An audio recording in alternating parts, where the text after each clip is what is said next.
Safe and sound casita accessory dwelling unit. SASCADU frequently asked questions. So we're going to review 12 questions. I'm going to do them in order from 1 down to 12. This will be the first segment of different questions that we've had just in the last little bit, where we want to make sure that these types of questions get answered before someone shows substantial interest and kind of gets to that next step where they're ready to purchase a unit. So the first question number 1, is what kind of decisions need to be made in order to avoid significant increases in air conditioning and heating expenses? The units are already very well insulated. So the walls are 8 inches thick for everything from level 2 up to level 5. And that's with that screed mesh. There's metal on those 2-inch metal grids that we use to seam the two sides together when we're putting together the sections. And part of that is bent at about a 45-degree angle, which creates a kind of a bar that once it's been shot with shotcrete, you screed and you clear off any excess to that bar. Inside of that, you are encapsulating 4 inches of polystyrene, typically polystyrene expanded foam. And so that foam is encapsulated with the shotcrete. It's all insulated, built inside of that structure and those construction materials that we build these out of, and the high strength walls and roof and everything, top to bottom, it's insulated from our construction and what we make. So you don't have to add insulation on top of that. Some people have asked, can they add additional insulation? Technically, yeah, you could add.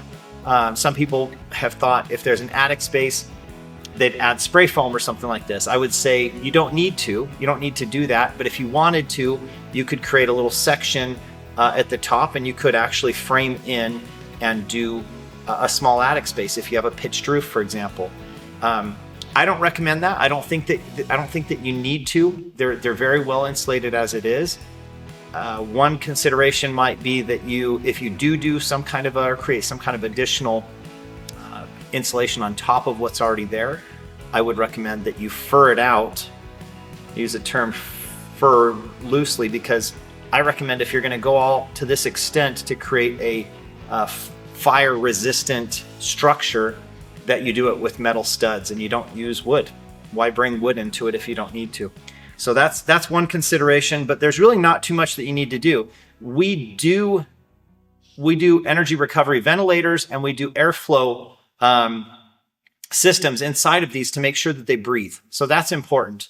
Keep in mind that they're shot with shotcrete, or they're troweled, but they're tight construction when they're done. They're really tight construction, and that's excellent because it means that you're not dealing with all of the garbage from outside. But at the same time, if you have allergies and things like that, it means that you can filter the air that's coming in, which is nice. So you have a very high level of control of the indoor, what we call indoor air quality. So that's actually one big benefit. However, to make it more efficient, it's more a matter of orientation of how the unit is placed, where your bigger windows are. The windows are going to be the heat loss, heat gain location. So it's going to be, those are going to be the spots that have and make a bigger effect on the heat increase or with it getting colder in the winter, that type of a situation. So I hope that answers question number 1. Question number 2, why would it make sense to put my money into a safe and sound casita ADU built for disasters if I can spend less money and have the same square footage? I'm going to say the first thing that comes to mind is if you don't feel right about putting a little bit of money into this probably isn't the right purchase for you. If you don't feel the need to do something like this, and you would rather purchase something where it's a all-in-one turnkey, you don't have to mess with it, there are those out there. My personal opinion of most of them that I've seen have been rather flimsy. It's not something that's going to withstand very much, and likewise, they're not going to last as long. However, that might be what you're looking for, and that might be what you need. This is not the least expensive thing out there. It's also not the most expensive. That's part of the reason why we are doing what we're doing, is to create a really really, really sound and not just structurally strong, but something very efficient and something that's extremely long lasting. There's so many things that we deal with just don't last. And the intention is to make this not only withstand what's out there, but also be something that you can enjoy decades, centuries, even into the future. Your posterity might be living in this one day. You never know. So, anyways, that's question number 2. It's not for everybody, and I recommend that you look at the different aspects of the costs, and that's one of the things that we talk about in our one-on-one consultation, where we go through and we really dig into the nuts and bolts of what it's going to cost to finish one off. So we can do that over that call. Number 3, what kind of things do I need to expect in the way of my yard being disrupted by contractors preparing the space, then finishing your kit once it is installed on the footings? So as you've probably seen, the SASCADU is lowered down on top of dowels, or essentially small pieces of rebar that are put into holes that are drilled into the ground and epoxied. And so they're set down on top of that, and those are done in succession every so many inches. And if someone is doing a level 2 up to a level 5, we're also adding additional rebar on levels 3, 4, and 5. Level 2 doesn't have additional rebar beyond what the engineers are specifying. So I hope that kind of makes sense, because the yard being disrupted is going to be determined by who you choose to really choose to do the shotcrete. That's going to be the biggest challenge for most people. If you have a perfect yard, there's nothing to make a mess of, and you're not able to put up a curtain, as we call it, kind of a chute curtain. So if you can't have tarps vertically around the construction site to catch mess and to kind of keep it quiet, and not quiet, but keep it out of sight and over any kind of an overspray or anything like that, I'm going to recommend that if you can't handle having that type of a setup and you can't put up a spray curtain, if you will, then it might not be the right fit for you as well. So this is something that makes a bit of a mess, but it's worth it. That's the best way I can put it, is it's worth it. So number 3, as far as the disruption, it's really the shotcrete. That's what's going to cause you the most heartache. And if someone's got a perfect yard, getting in and out, keep in mind you're going to have hoses that are going, if you're using shotcrete system, which uses compressed air, and it uses a shotcrete pump with a long hose, and they're spraying it like you've probably seen in our videos. If that's not attractive to you, and you don't want to even deal with that, then this might not be the right product. This is a solution for a lot of things, but it is a little disruptive. But anything worth doing oftentimes has a little bit of a cost associated with what you might call disruption. So it is a little bit disrupting, but it can be very temporary, and then you can get to the other parts of construction and have an easy cleanup. It's really all about putting down the right tarps and having the right coverage and having a good company do it, unless you're doing it by trowel and doing it yourself, which can take a while. So number 4, what's the best way to get contractors where I live and know that they can do the job before I purchase a SASCADU?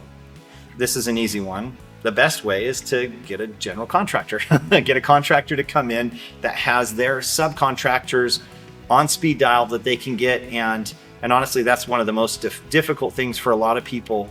I've dealt with it before. It can be a challenge if you don't have the right loyalty in one trade or another. You want to schedule. Half the battle seems like it's scheduling and just getting people there at the right time. Some folks that are wanting to do this by themselves, we want it to be very accommodating to those folks that are looking to actually do a lot of this work themselves. This is more about getting it to the people that feel they need it. So But the contractors are definitely the easiest way to do that. Otherwise, there's always websites like Thumbtack or Angie's. Angie's has been a good one over the years. There's several others, of course, but contacting them. Keep in mind, scheduling is a big part of it. One of the questions that we had that's not on the list here that someone was asking was, how about scheduling, and how can I get everybody to line up the way I want to? And it's really just about proper communication. If you're talking to someone, you say, hey, okay, if you go over, if something doesn't happen like you thought it was going to happen, how are you going to adjust to the demands of a schedule or my schedule, and how will you work with that? Those are the kind of questions you ask a contractor before you hire them, quite frankly. Okay, so number 5, how long does a small-sized casita take to build compared to your larger SASCADU? A small casita, this is a tough question because it really depends upon the subcontractors, or if it's you doing it. If you're doing it and you've got a few people and you're in the trades or you're familiar with construction, people can do this pretty quickly on a smaller one. So there can be a big difference between a small and a large one.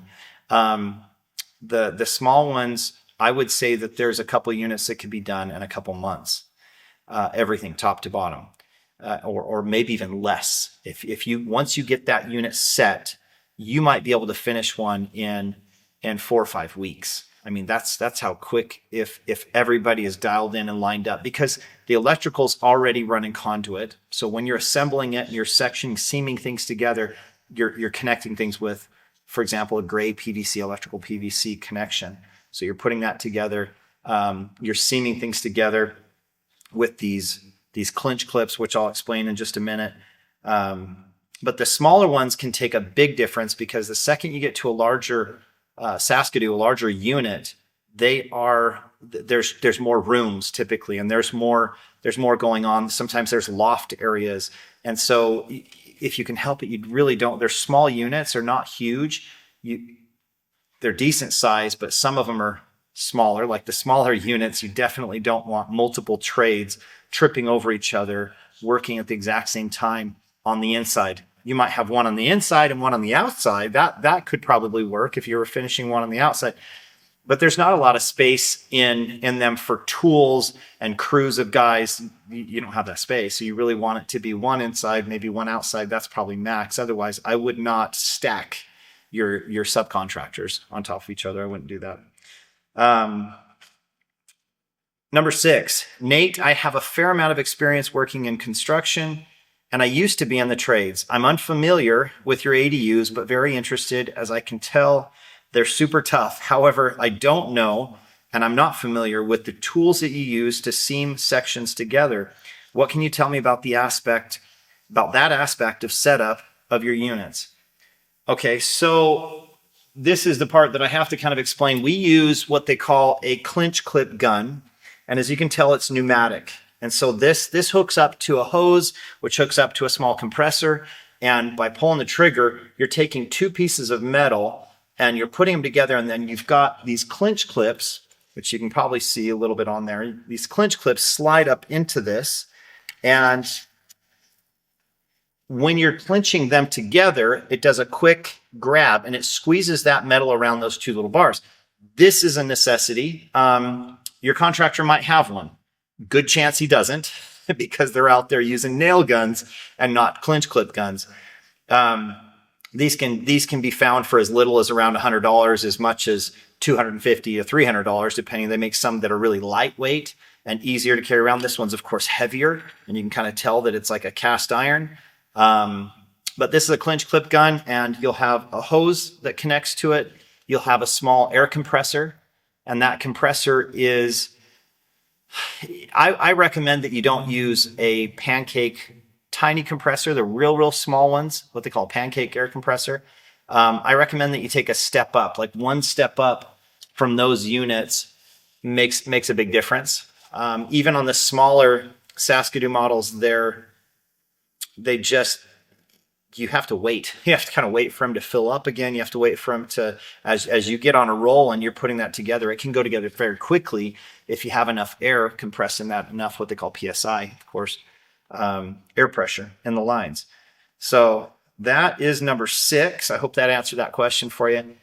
Number 7, okay, so I'm not a contractor and have a basic understanding of construction. Sounds like the last one. Does that mean that I won't have sufficient skills to build out a SASCADU?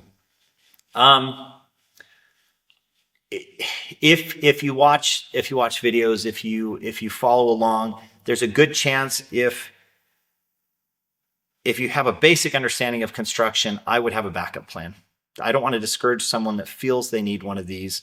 When you're building on your own property, most states, you have the ability to build your property. Of course, you need to get it permitted. You need to get it inspected. And yeah, a lot of the inspectors are going to look at this and think, what is this? What is this person doing? But more and more, they're getting used to, in some states, some areas, they're getting used to people approaching them with things that have been proven, because a lot of people are kicking back up against your typical wood construction. There's just so many places throughout the country that it doesn't work. The typical construction doesn't work like it used to. So that's my recommendation. Yeah, I think that if you've got a backup plan, if you start down that road and you start building it yourself, you need to make sure that you already have people lined up to kind of help you out.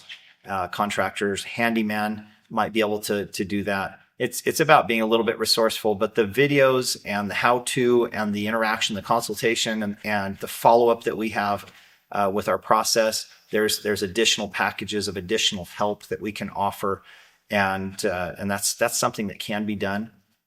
So just communicate with us and let us know what your needs are, and we can go from there. And we can make a better recommendation based on your specific situation. So number 9, I'm sure others have asked the same question, but we're just as interested in the space surrounding the Safe and Sound ADU as we are the unit itself. Our question is, how difficult is it to add the exterior extensions that you offer, like the outdoor kitchen or pergola, after the unit has been finished, if we decide to hold off on the add-ons and just focus on the ADU for now?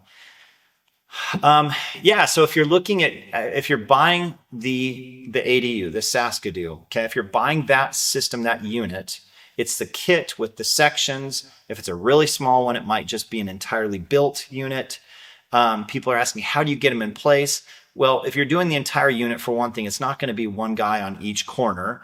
And I mean, some of that depends upon if it's a build level, 2, because when you get to a build level 3, you have number 3 rebar. Build level 4, of course, is number 4 rebar, and build level 5. Level 5 is going to be a number 5 rebar. That's getting pretty thick. So just a heads up that it's not just thicker rebar, it's heavier. You're adding weight to that. And so you can have a crane where you've got these straps that connect to different areas of that SASCADU. And if it's just a section, it gets easier, but you've got a little bit more crane time. And people ask, how much are the cranes? The cranes are generally, they can cost as little as $180 sometimes. Generally speaking, they're a few $100s for a crane. And if you've got them coming and then coming back, you're going to have a couple crane costs associated with that. Once again, that's part of our conversation in our consultation to kind of help you understand and make sense of that.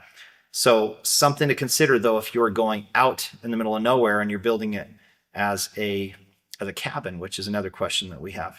So hopefully that makes sense. But the add-ons, can you add them later? Yes, you can add them later. Generally speaking, you'll want to talk to us about it beforehand, and we can have the conversation as to whether or not they can be drilled into, epoxied with the rebar connecting, and that's really kind of how it's connecting. That's almost the Lego effect of having something to connect to on the walls that come out and extend. There's also carports and things like that we can do with these.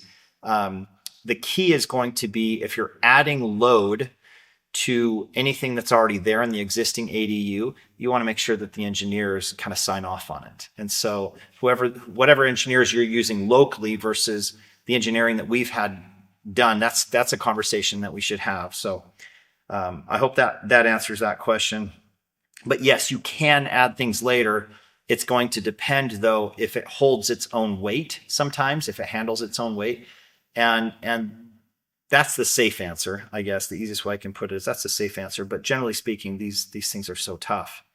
You can do quite a bit, but it's best to go with making sure that the engineers sign off. So number 10, do you offer financing if I want to upgrade from a smaller unit that costs more than I can pay cash for? We do have different options. It's, once again, that's a consultation question. So let's have that conversation once you kind of go through and you're determining budget. Do you offer financing if I want to upgrade from a smaller unit that costs more than I can pay cash for? Let's talk about it let's put that question into our consultation when we go through and we determine what your needs are. Sometimes you might be surprised what units we have that will fit in your budget. But there's definitely, that's a good topic of conversation when we get into the consultation. Number 11, is there a calculator that I can use based off of square footage of the unit to roughly estimate how long it should take me to finish the unit using contractors? So using contractors, I would give anyone that's doing it for the first time, I would give a contractor a buffer. If they tell you, no, I'll have it done in this amount of time, always give them a buffer. Give them a little bit extra time. And if they're not familiar with it, don't expect them to be on time or to do it the exact same time that you're looking for. You really have to have kind of a heart-to-heart and sit down with them and say, hey, this can tend to take longer, but it's also faster. So the part that we are doing with the kit, all of these things that we're doing, that's going to speed things up significantly. And the conduit speeds things up so they can just run wires through there. Keep in mind, you're not running Romex through there. You're usually using either single strand or multi-stranded coated wire, but it's not a Romex. It's not everything all in one in a white or yellow jacket like that. That's not what you're running in these. You're actually running separate colors and wires.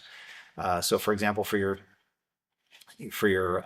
ground, you're gonna have a little green wire, you can have a red or a white wire, and you're gonna have a black wire. So you'll have different colored wires, and you might even have some for travelers depending upon the unit. So that's all stuff to consider, and we can make those recommendations.